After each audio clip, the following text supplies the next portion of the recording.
Student, welcome to Pathsala YouTube channel. Daily current অ্যাফেয়ার্সের 41 নম্বর ক্লাসে সকলকে স্বাগত। আমরা বিগত 40টি ক্লাস ধরে গুরুত্বপূর্ণ কারেন্ট অ্যাফেয়ার্সগুলি নিয়ে আলোচনা করছি। যদি আগত পরীক্ষায় তোমরা কারেন্ট অ্যাফেয়ার্স কমন পেতে চাও, তাহলে অবশ্যই আমাদের এই চ্যানেলটি সবাই ফলো করো। এবং আমাদের এই চ্যানেলটি যদি হেল্পফুল মনে হয়, তাহলে অবশ্যই চ্যানেলটি লাইক এবং সাবস্ক্রাইব করে সকল বন্ধুদের মধ্যে শেয়ার করে দাও। আজকের ক্লাসটি রয়েছে কয়েকটি গুরুত্বপূর্ণ কারেন্ট অ্যাফেয়ার্স নিয়ে, এবং তার সাথে স্ট্র্যাটেজিকে কভার করা হয়। আর হ্যাঁ, আমাদের এই ক্লাসটি প্রতিদিন সকাল 6টার সময় প্রোভাইড করা হয়। আজকের ক্লাসটি আশা করি সকলে ভালো লাগবে। তো দেখতে থাকো আজকের ক্লাসটি। আজকের ক্লাসের প্রথম প্রশ্নটি হলো, 66তম সর্বভারতীয় কালিদাস সমারোহ কোথায় অনুষ্ঠিত হয়েছে? Option A Indore, option B Ujjain, option C Gwalior, option D হলো খাজুরাহো। সঠিক উত্তরটি হলো অপশান বি উজ্জয়িনী।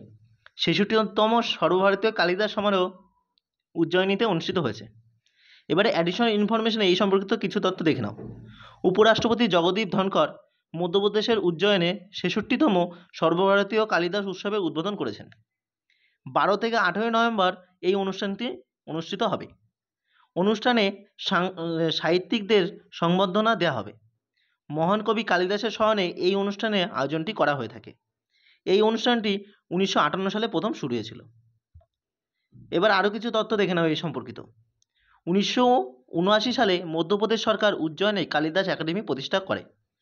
মহান কবি কালিদাস দ্বিতীয় চন্দ্রগুপ্তের দরবারে ছিলেন। উজ্জয়িনী ছিল সম্রাট বিক্রমাদিত্য অর্থাৎ দ্বিতীয় চন্দ্রগুপ্তের রাজধানী। কবি কালিদাস যে গ্রন্থ বা যে বইগুলি লিখেছে বা কাব্যগ্রন্থগুলি লিখেছেন, সেগুলি কি? অভিজ্ঞান শকুন্তলম, মালবিকাগ্নিমিত্রম, রঘুবংশম, কুমার সম্ভবম, মেঘদূতম, ঋতুসংহার ইত্যাদি। এবার আমরা দেখে নেব আজকে কারেন্ট অ্যাফেয়ার্সের 2 নম্বর প্রশ্নটি। নবীন রামগুলাম কোন দেশের নতুন প্রধানমন্ত্রী হয়েছেন? Option A Mozambique, option B Mauritius, option C Madagascar, option D হলো মালদ্বীপ। সঠিক উত্তরটি হলো অপশান বি মরিশাস। মরিশাসের প্রধানমন্ত্রী নিযুক্ত হয়েছে বা নির্বাচিত হয়েছে নবীন রামগুলাম। এবার দেখো, লেবার পার্টির ডক্টর নবীন রামগুলাম মরিশাসের দ্বাদশ সংসদ নির্বাচনে জয়ী হয়েছে। নবীন রামগুলাম 1995 থেকে 2000 এবং 2005 থেকে 2014 সাল পর্যন্ত মরিশাসের প্রধানমন্ত্রী ছিলেন। অর্থাৎ এই নিয়ে তিনি তৃতীয়বারের জন্য প্রধানমন্ত্রী নিয়োগ হয়েছেন বা নির্বাচিত হয়েছেন। যেহেতু মরিশাসের কথা এসে, তাই আমরা অ্যাবাউট অফ দ্য টপিকে মরিশাস দেশের সম্পর্কে কিছু স্ট্র্যাটেজিকে দেখে নিই। মরিশাসের রাজধানী কি? Port Luis. মরিশাসের মুদ্রা হলো মরিশাস রুপি। প্রধানমন্ত্রী বর্তমানে রয়েছে প্রবীণ কুমার জগন্নাথ। ঠিক আছে, কিন্তু এখন প্রধানমন্ত্রী রয়েছে কে? আচ্ছা, প্রবীণ কুমার জগন্নাথ ছিল আগের প্রধানমন্ত্রী। এখন নতুন প্রধানমন্ত্রী হয়েছে কে? নবীন রামগুলাম। ঠিক আছে। আচ্ছা, এরপরে দেখো, আফ্রিকান দেশ মরিশাস ভারত মহাসাগরের একটি দ্বীপপুঞ্জ। তাহলে মরিশাস দ্বীপটি কোথায় রয়েছে? ভারত মহাসাগরের মধ্যে রয়েছে একটি দ্বীপপুঞ্জ হিসাবে আফ্রিকান দেশ হচ্ছে মরিশাস। যুক্তরাজ্য চাগস দ্বীপপুঞ্জ এবং দিয়েগো গার্সিয়াকে মরিশাসকে ফিরিয়ে দিয়েছে। বিদেশমন্ত্রী এস জয়শঙ্কর পোর্ট লুইয়ে ভারত মরিশাস ফ্রেন্ডশিপ গার্ডেন উদ্বোধন করেছেন। বিমস্টেক বঙ্গোপসাগর অঞ্চলে দেশগুলি নিয়ে গঠিত। এবার আমরা দেখে নেব রিলেটেড আপডেটসে মরিশাস সম্পর্কিত কিছু কারেন্ট অ্যাফেয়ার্স। যুক্তরাজ্য চাগস দ্বীপপুঞ্জ এবং দিয়েগো গার্সিয়াকে মরিশাসকে ফিরিয়ে দিয়েছে। বিদেশমন্ত্রী ডক্টর এস জয়শঙ্কর পোর্ট লুইয়ে ভারত মরিশাস ফ্রেন্ডশিপ গার্ডেন উদ্বোধনটি করেছেন। মরিশাস ভারতের উন্নয়ন ও অর্থনৈতিক সহায়তা প্রকল্পের অধীনে ভারতের কাছ থেকে রুপি ঋণ গ্রহণকারী বিশ্বের প্রথম দেশ হয়ে উঠেছে কি? মরিশাস। এই প্রশ্নটা ইম্পর্টেন্ট। এবার দেখো আজকে কারেন্ট অ্যাফেয়ার্সের 3 নম্বর প্রশ্ন। রেণুকা জি মেলা এবং আন্তর্জাতিক লাভি মেলা কোন রাজ্যে অনুষ্ঠিত হয়েছে? Option A Rajasthan, option B Karnataka, option C Madhya Pradesh, option D হলো হিমাচল প্রদেশ। সঠিক উত্তরটি হলো অপশান ডি হিমাচল প্রদেশ। রেণুকা জি মেলা এবং আন্তর্জাতিক লাভি মেলা, ঠিক আছে, হিমাচল প্রদেশে অনুষ্ঠিত হয়েছে। এবার দেখো হিমাচল প্রদেশ সম্পর্কিত কিছু অ্যাডিশনাল তথ্য। হিমাচল প্রদেশের সিমলা জেলায় অবস্থিত রামপুরে শুরু হয়েছে ভারত তিব্বত বাণিজ্য সম্পর্কের প্রতীক আন্তর্জাতিক লাভি মেলা। লাভি মেলা পঞ্চমী কাপড় এবং শুকনো ফল বিক্রির জন্য পরিচিত। আচ্ছা, লাভি মেলা পশমি কাপড় এবং শুকনো ফল বিক্রির জন্য পরিচিত। 5 দিনে আন্তর্জাতিক শ্রী রেণুকা জি মেলাও শিওমাউর জেলায় শুরু হয়েছে। এই উৎসবের সময় গিরি নদীর তীরে দেবদেবীর পালকি স্বাগত জানানো হয়ে থাকে। এবার যেহেতু এখানে মেলার কথা এসেছে, তাই আমরা অ্যাবাউট টপিকে দেখে নেব গুরুত্বপূর্ণ কিছু মেলার সম্পর্কে। পরিপালি গজ মেলা, বিষ্ণু, যেটা মালায়ালাম নববর্ষ বলে, বিষ্ণু মেলাটি কেরালায় হয়ে থাকে। তাওয়াং উৎসব কোন রাজ্য? অন্ধ্রপ্রদেশ রাজ্য। ফুলদেই উৎসব বা মেলা উত্তরাখণ্ডে। ধনুযাত্রা উৎসব, নুয়াখাই উৎসব উড়িষ্যা রাজ্য, উত্তরায়ণ মেলা গুজরাট রাজ্য, ক্ষীর ভবানী মেলা জম্মু ও কাশ্মীর, পোঙ্গল এবং পুথান্ডু তামিলনাড়ুতে, গঙ্গাসাগর মেলা কোন রাজ্য? পশ্চিমবঙ্গ রাজ্য। কুম্ভ মেলা যেটি 12 বছর পর পর হয় সেটি নাসিক, হরিদ্বার, এলাহাবাদ এবং উজ্জয়িনীতে এই 4টি জায়গা হয়ে থাকে। পুষ্কর মেলা যেটি বলে উটের মেলা, এবং বানেশ্বর ধাম মেলা, কোলায়ত মেলা যেটি কপিল মুনির মেলা, এটি রাজস্থানে হয়ে থাকে। এছাড়া রয়েছে সোনপুর অর্থাৎ গরুর মেলা যেটি হয় বিহারে। হেমিস হেমিস গোম্পা মেলা লাদাখে হয়ে থাকে। অম্বুবাসী মেলা আসামে হয়ে থাকে।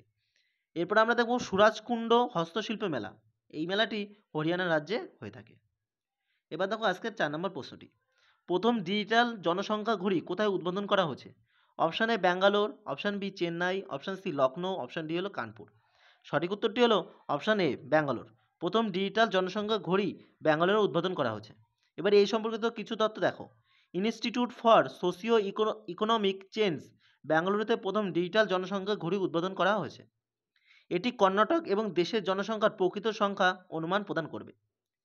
এটি প্রতি 1 মিনিট 10 সেকেন্ডে রাজ্যের জনসংখ্যার তথ্য এবং প্রতি 2 সেকেন্ডে দেশের জনসংখ্যার ডেটা আপডেট করবে। আমরা পাশের ছবিতে দেখতে পাচ্ছি ডিজিটাল ঘড়িটি। যদি আমাদের এই ক্লাসটি হেল্পফুল মনে হয় তাহলে অবশ্যই একটা লাইক এবং সাবস্ক্রাইব করে দাও, আর বন্ধুদের মধ্যে শেয়ার করে দাও। এবার দেখে নাও আজকের 5 নম্বর কারেন্ট অ্যাফেয়ারের প্রশ্নটি। ভারতের প্রথম মহাকাশ অনুশীলন কে আয়োজন করেছে? অর্থাৎ আজকে থাম্বনেইলের প্রশ্নটি। Option A defence space agency, option B ISRO, option C DRDO, option D হলো নাসা। সঠিক উত্তরটি হলো option A defence space agency. এটি ভারতের প্রথম মহাকাশ অনুশীলনটি আয়োজন করেছে। এবারে এই সম্পর্কিত কিছু তথ্য দেখো। ভারতের প্রথম সামরিক মহড়া স্পেস এক্সারসাইজ 2024 শুরু হয়েছে 11ই নভেম্বর 2024-এ। 11 নভেম্বর থেকে 13 নভেম্বর পর্যন্ত অনুষ্ঠিত হয়েছে এই সামরিক মহড়াটি। Defence space agency of integrated defence personnel headquarter space exercise 2024টি আয়োজন করেছে। এবার এই সম্পর্কিত আরও কিছু তথ্য দেখো। ডিফেন্স স্পেস এজেন্সি ভারতে 2019 সালে প্রতিষ্ঠিত হয়েছিল। উদ্বোধন কে করেছে? উদ্বোধন করেছে chief of defence staff general Anil Chauhan. তাহলে বর্তমানে কি ডিফেন্স স্টাফের চিফ কে রয়েছে, অর্থাৎ সিডিএস কে রয়েছে অনিল চৌহান। মহড়ায় প্রতিরক্ষায় space agency, defence cyber agency, defence intelligence agency এবং স্ট্র্যাটেজিক ফোর্সের কমান্ড অংশ নিয়েছে। এবার দেখে নাও 6 নম্বর প্রশ্নটি। Indian council for agriculture and food এর চেয়ারম্যান কে হয়েছেন? Option A JP Nadda, option B Suresh Prabhu, option C Jaishankar Prasad, option D হলো অনুরাগ ঠাকুর। সঠিক উত্তরটি হলো অপশান বি সুরেশ প্রভু। সম্প্রতি India council of agriculture and ফুডের চেয়ারম্যান হয়েছে সুরেশ প্রভু। এই Indian council of agriculture and food এটি কি? এটি কৃষিখাতের উন্নয়নের অবদান রাখে, অর্থাৎ কৃষিখাতের উন্নয়নে সহযোগিতা করে। এটি 2015 সালে প্রতিষ্ঠিত হয়েছিল। সম্প্রতি সুরেশ প্রভুকে ওয়ার্ল্ড এগ্রিকালচার ফোরাম বোর্ডে মনোনীত করা হয়েছে। এবার আমরা চলে যাবো আজকে 7 নম্বর প্রশ্নে। প্রতি বছর কোন দিনে পাবলিক সার্ভিস ব্রডকাস্টিং ডে পালিত হয়? অপশান এ 10ই নভেম্বর, অপশান বি 11ই নভেম্বর, অপশান সি 12ই নভেম্বর, অপশান ডি হলো 13ই নভেম্বর। সঠিক উত্তরটি হলো অপশান সি 12ই নভেম্বর। 12ই নভেম্বর পাবলিক সার্ভিস ব্রডকাস্টিংয়ের ডেটি পালিত হয়ে থাকে। 1947 সালে 12ই নভেম্বর জাতির পিতা মহাত্মা গান্ধী অল ইন্ডিয়া রেডিওর দিল্লি স্টুডিও পরিদর্শন করেছিলেন। পাশে দেখো ছবিতে তাকে দেখতে পাচ্ছি। এই স্টুডিও থেকে মহাত্মা গান্ধী বাস্তুচ্যুত লোকদের সম্বোধন করেছিলেন, যারা দেশভাগের পরে হরিয়ানা কুরুক্ষেত্রে অস্থায়ীভাবে বসতি স্থাপন করেছিলেন। 2001 সালে এই দিনটি উদযাপনের প্রথম ঘোষণা হয়েছিল। অর্থাৎ পাবলিক সার্ভিস ব্রডকাস্টিং ডেটি 2001 সাল থেকে প্রতি বছর 12ই নভেম্বর পালিত হয়ে থাকে।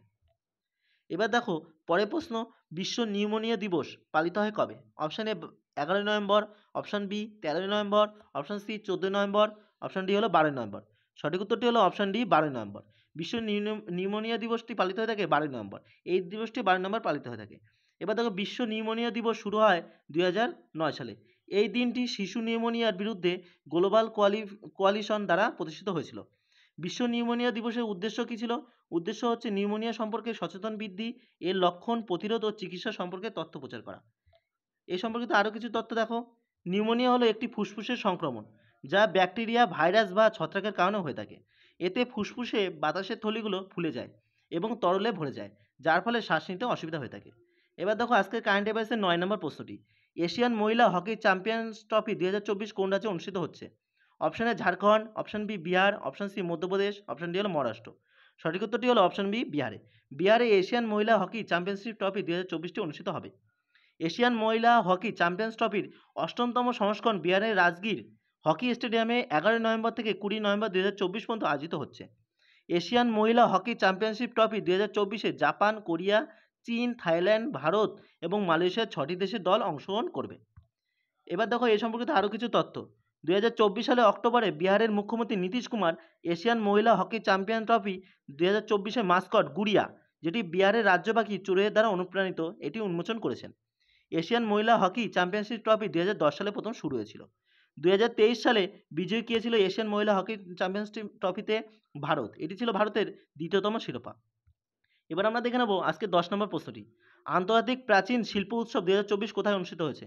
Option A Varanasi, option B Ujjain, option C Lucknow, option D হলো নয়াদিল্লি। সঠিক উত্তরটি হলো অপশন ডি, নয়াদিল্লি। নয়াদিল্লিতে আন্তর্জাতিক প্রাচীন শিল্প উৎসব 2024টি অনুষ্ঠিত হয়েছে। নয়াদিল্লিতে 8ম আন্তর্জাতিক প্রাচীন শিল্প উৎসবে আয়োজন করা হয়েছে। রেজ অব উইজডম সোসাইটি এবং ভারত সরকারের সংস্কৃতি মন্ত্রকের সহযোগিতায় Indira Gandhi national centre for the arts এই উৎসবটি আয়োজন করেছিল। এই উৎসবের লক্ষ্য কী? এর উৎসবের উদ্দেশ্য হলো সারা বিশ্বে প্রাচীন শিল্পকে সংরক্ষণ, প্রদর্শন এবং জনপ্রিয় করে তোলা। এবার দেখে নেব আজকের কারেন্ট অ্যাফেয়ার্সের শেষ প্রশ্নটি। ভারত এবং কোন দেশের মধ্যে প্যান্টোসির এয়ার ডিফেন্স সিস্টেমের জন্য একটি চুক্তি হয়েছে? অপশন এ মার্কিন যুক্তরাষ্ট্র, option B Russia, option C Israel, option D হলো কানাডা। সঠিক উত্তরটি হলো অপশন বি, রাশিয়া। ভারত ও রাশিয়ার মধ্যে প্যান্টোসির এয়ার ডিফেন্স সিস্টেমের জন্য একটি চুক্তি হয়েছে। এই প্যান্টোসির এয়ার ডিফেন্স সিস্টেমের জন্য এই চুক্তি স্বাক্ষরিত হয়েছে ভারতের ডায়নামিক্স লিমিটেড এবং রাশিয়ার কোম্পানি রোসোবোরন এক্সপোর্ট এর মধ্যে। এবার আমরা অ্যাবাউট অফ দ্য টপিকে দেখে নেব এই প্যান্টাসির এয়ার ডিফেন্স সিস্টেমটা কী। এটি হলো একটি বহুমুখী মোবাইল প্রতিরক্ষা ব্যবস্থা।